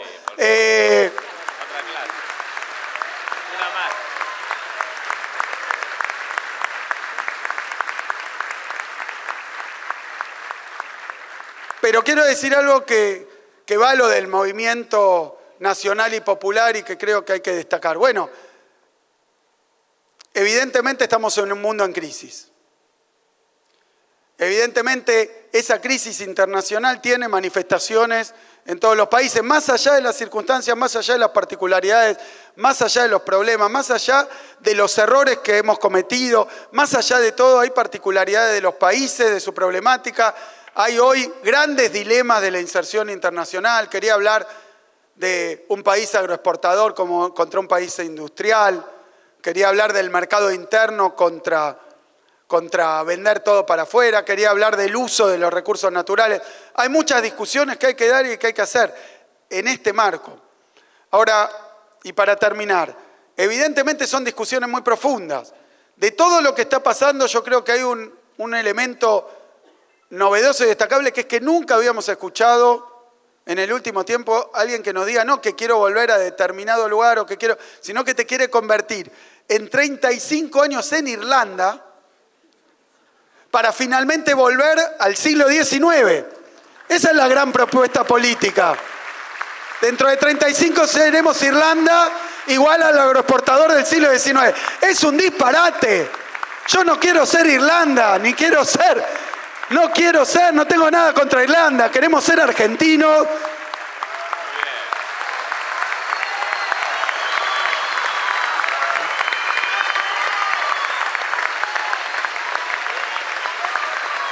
Queremos ser bonaerenses, estamos orgullosos de eso y hay mucho por solucionar, hay mucho por mejorar, hay mucho por hacer, pero claramente no es por ese lado. Y lo que digo de este curso, no vamos a poder transformar una realidad si no la comprendemos.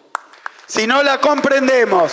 A veces se planteaba que está, por un lado, la militancia territorial, la militancia en la básica, por el otro lado, lo intelectual, lo teórico. Y por supuesto que hay una división del trabajo, por supuesto que hay compañeros y compañeras, pero necesitamos una militancia integral. El que está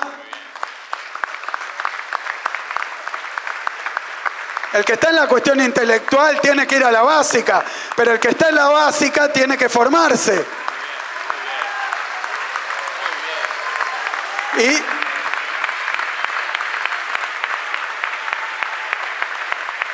Y no es contradictorio, es difícil, es laborioso, se necesita un esfuerzo, pero yo creo que es la clave, y es la clave también de esto, para transformar una realidad que no nos gusta. Y no hablo de lo electoral, y no hablo de lo coyuntural solamente. Nosotros queremos el desarrollo de la Argentina, queremos la felicidad del pueblo, queremos la grandeza de la nación. Y realmente, en una situación tan novedosa, en una situación tan dinámica, en una situación tan compleja, esto no es trivial. No es trivial. Lo que al principio decía del TikTok, lo que decía, también las subjetividades, también la comunicación, también las relaciones personales, familiares, las relaciones sociales en general, todo está cambiando y cambió. Así que hace falta un esfuerzo muy, muy grande.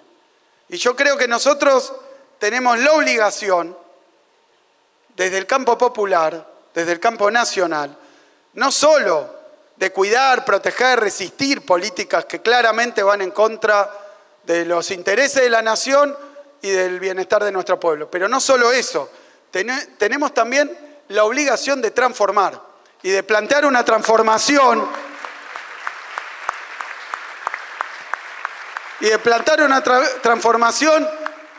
que sea a la vez compleja como lo que tiene que ser, pero fácil de comunicar y de explicar, que se puede explicar a dónde queremos ir y cómo lo queremos hacer. Tenemos una obligación. Para transformar hay que comprender.